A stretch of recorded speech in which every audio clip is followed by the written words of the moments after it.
नमस्कार, मैं आचार्य प्रवीण तिवारी। आज की इस वीडियो में बात करेंगे, यदि आपके ऊपर शनि का प्रकोप है, शनि के प्रकोप से कैसे बचा जाए, आइए उसको जानते हैं एक छोटी सी कथा के माध्यम से।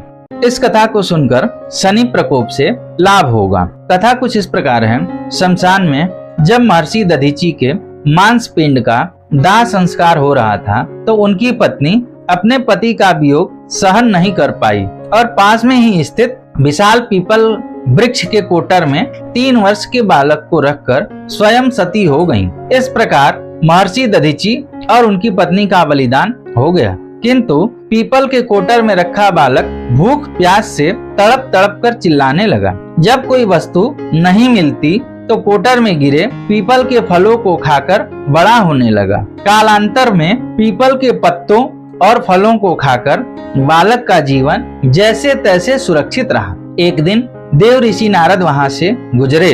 नारद जी ने पीपल के कोटर में बालक को देखकर उसका परिचय पूछा। नारद जी बोले, बालक तुम कौन हो? बालक ने कहा, यही तो मैं भी जानना चाहता हूँ। नारद जी बोले, तुम्हारे जनक कौन है? बालक ने कहा, यही तो मैं भी जानना चाहता हूँ। तब नारद जी ने ध्यान करके देखा। नारद जी आश्चर्यचकित होकर बताया कि हे बालक, तुम महान दानी महर्षि दधीचि के पुत्र हो। तुम्हारे पिता की अस्थियों का वज्र बनाकर ही देवताओं ने असुरों पर विजय पाई थी।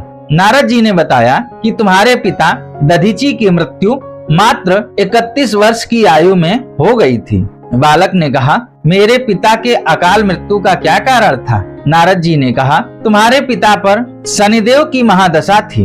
बालक ने कहा, मेरे ऊपर आई विपत्ति का क्या कारण था? नारद जी ने कहा, शनिदेव की महादशा। इतना बताकर नारद जी ने पीपल के पत्तों और फलों को खाकर जीने वाले बालक का नाम पिपलाद रखा और उसे दीक्षित किया।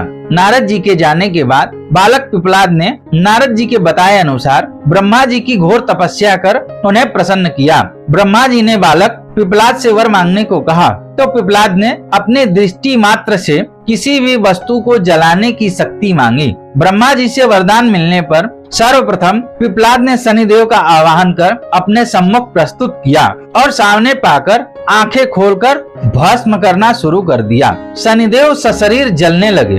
ब्रह्मांड में कोलाहल मच गया। सूर्य पुत्र शनि की रक्षा में सारे देव विफल हो गए। सूर्य देव भी अपनी आंखों के सामने अपने पुत्र को जलता हुआ देखकर ब्रह्मा जी से बचने हेतु विनय करने लगे।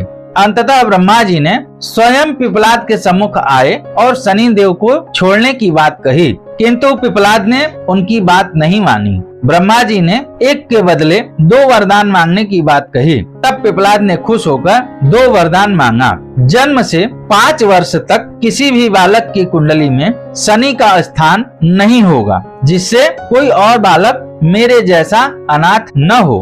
मुझ अनाथ को शरण पीपल वृक्ष ने दी है, अतः जो व्यक्ति सूर्योदय से पूर्व पीपल वृक्ष पर जल चढ़ाएगा, उस पर शनि की महादशा का असर नहीं होगा। ब्रह्मा जी ने तथास्तु कहा, वरदान दिया।